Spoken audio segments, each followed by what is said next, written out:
Hans hat 7 Jahre bei seinem Meister brav gedient. Da hat er zu ihm gesagt: Meister, meine Zeit ist um. Ich möchte wieder mal heim zu meiner Mutter. Gehen Sie mir bis so gut meinen Zahltag? Und der Meister geht zur Antwort: Du hast mir wirklich brav und ehrlich gedient. Darum musst du auch einen rechten Lohn bekommen. Und er hat ihm einen Goldklumpen gegeben, der war so gross wie einem Hans sein Kopf. Der Hans hat den Klumpen in ein Tuch hineingewickelt, hat ihn auf die Schulter geladen und sich auf den Heimweg gemacht. Da kommt ihm auf einmal ein Ritter entgegen auf einem munteren Rössli. Der Hans hat laut geseufzt. Oh, das würde mir auch passen, auf so einem Rössli dorthin zu reiten. Das wäre schöner, als so einen schweren Goldklumpen heimschleichen, der einem so auf die Achsel drückt. Da sagt der Ritter: Weisst was? Wir wollen tauschen. Ich geb dir mein Ross und du gibst mir deinen Klumpen. Oh ja, erst noch. Aber ich sage euch, es ist einen schweren Mocken. Der Ritter steigt ab, packt den Goldklumpen und hilft dem Hans aufs Ross rauf. Er geht dem Zügel in die Hand und sagt: Wenn du willst, dass es schnell geht, musst du einfach mit der Zunge schnalzen. So. Und dann musst du hopp, hopp rufen. So ist der Hans auf seinem Rössli davongeritten. Hui, ist das schön, so reiten. Ja, und die gute Luft oben. So, jetzt könntest du ein bisschen schneller machen. Oh, hopp, hopp, hopp. Hey, nein, nicht so tiefig. Halt. Schon ist der Hans im Graben gelegen. Bremsen hätte er halt nicht können. Gerade in dem Augenblick ist ein Bauer dorthin mit einer Kuh. Der Bauer hat das Ross gehebt und dem Hans auf die Beine geholfen. Der Hans hat nicht mehr den Guten gehabt und gejummert. Oh, und das ist nichts für mich, das Reiten. Einmal nicht, wenn man an so eine Viech geraten, die einem abwirft, dass man sich fast den Hals bricht. Also der Gaul kann mir gestohlen werden. Ja, so eine zahme Kuh, wie Sie da haben, das ist dann etwas anderes. Ja, da kann man gemütlich innen reinzatteln und hat jeden Tag Milch und Butter und Nigel. Ja, wenn ich nur so eine Kuh hätte. Da sagt der Bauer: Weisst was? Gib du mir doch dein Ross und nimm meine Kuh. Und der Hans hat mit 1000 Freuden ja gesagt. Der Bauer setzt aufs Ross und reitet davon. Der Hans aber treibt ganz vergnügt die Kuh vor sich her.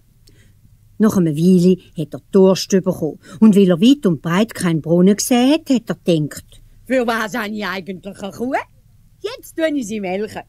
Er hat seine Lederkappen unter die Kuh untergestellt und angefangen zu melken. Aber es ist kein Tröpfchen Milch rausgekommen.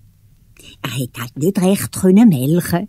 Und weil er so tollpatschig getan hat, ihm die Kuh mit dem Hinterbein ein Ding gegeben, dass er hinten rausgebürzelt ist und alle 4 in die Luft gestreckt hat.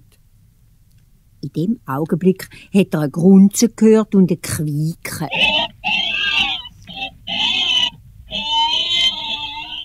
Und wo er schaut, steht der Metzger vor ihm mit einem Karren und auf dem Karren war ein junges Säuli.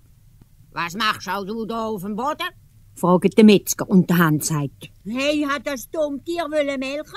Aber es geht keine Milch, nur Gink.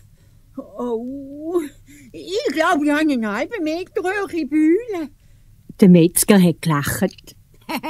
Die Kuh kannst du nicht mehr melken, die ist zu alt. Die kann man höchstens noch schlachten.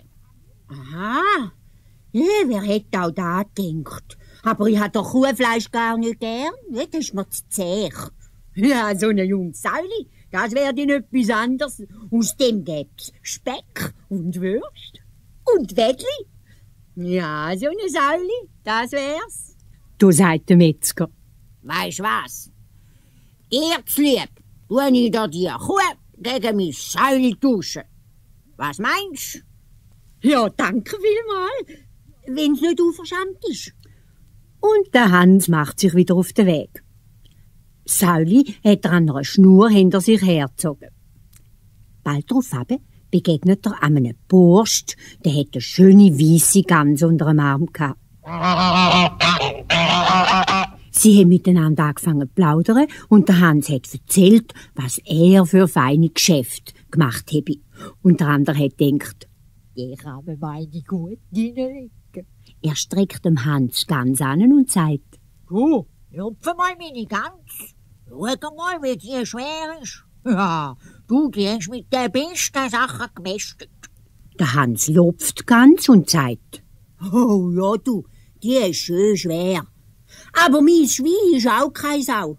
Du, das ist auch mit den besten Sachen gemästet. da sagt der andere, Oh, aber du musst aufpassen. Im Dorf ist nämlich gerade so eine Sau gestohlen worden. Ich habe das Gefühl, das sei die. Oh, du, wenn du dich mit dieser Sau verwünscht, dann kommst du ins Loch. Wie Wasser und Brot. Oh, ich glaube, dorthin kommen sie schon. da ist dem Hans Angst und Bang geworden. Los, du kennst dich da umeinander besser aus. Nimm du die Sau und gib mir ganz. Das ist genau das gsi, was der andere wollte. Er zäpft ab mit seiner Sau und der Hans steht da mit der Gans unter dem Arm. Wenn ich's mir so recht überlege, dann habe ich noch einen guten Tausch gemacht. Ja, zuerst einmal den guten Braten und dann das Fett. Ganz Fettbrot ist etwas vom Besten. Und dann noch die Federn, von denen lasse ich mir ein Küssi machen. Juhui, Mutter wird eine Freude haben. Wo der Hans durchs letzte Dorf kommt, steht da ein Scherenschleifer und singt vor sich hin. Ich liefert Scheren und Dreier geschwind und henke mis Mäntel noch am Wind. Tralalalalalalalala, tralalalalalalalala. Der Hans bleibt stehen und sagt, All geht's meine gut, dass er so lustig möge singen. Ja, sicher. Ich tue immer viel Saffen. Und habe immer Batzel in meine Sack. Aber wo hast du deine Söhne Ganseli gekauft? Die habe ich nicht gekauft. Die habe ich gegen eine Sau eingetauscht. Ja, und der Sauli? Gegen eine Kuh. Und der Kuh? Gegen ein Ross. Und das Ross, das habe ich gegen einen Klumpen Gold bekommen. Du, der ist so gross wie mein Kopf. da lacht der Scherenschleifer. Ah, du bist aber eine gescheite Kerli, du. Willst du nicht das Lief versehen? Dann hättest du immer Batzel in deinen Sack. Schau, ich gebe dir da meine Sleefisteine. Ist jetzt zwar ein bisschen kaputt, aber kann einen Weg noch brauchen und Dann gibst du mir deine Ganseli dafür. Der Hans strahlt übers ganze Gesicht, nimmt den Schleifstein und gibt dem Scherenschleifer seine Gans. So geht der Hans mit dem alten Wettstein auf dem Buckel zufrieden und fröhlich seiner Heimat zu. Weil der Stein aber so schwer war, ist der Hans bald müde geworden. Und er sitzt auf dem Brunnenrand, um sich ein bisschen auszuruhen und Wasser zu trinken. Den Stein hat er neben sich auf den Brunnenrand gelegt. Wo er sich aber gebückt hat zum Wasser zu trinken, ist er dran getutscht und der Stein plumpset ins Wasser. Da hat der Hans vor Freude gerade einen Gump genommen und gerufen. Juhu, jetzt ist der blöde Stein ins Wasser getrollt. Jetzt bin ich los und muss überhaupt nichts mittragen. Ich habe halt einfach immer Glück. So zufrieden wie ich ist kein einziger Mensch auf der ganzen Welt. Ich bin halt einfach ein richtiger Hans im Glück.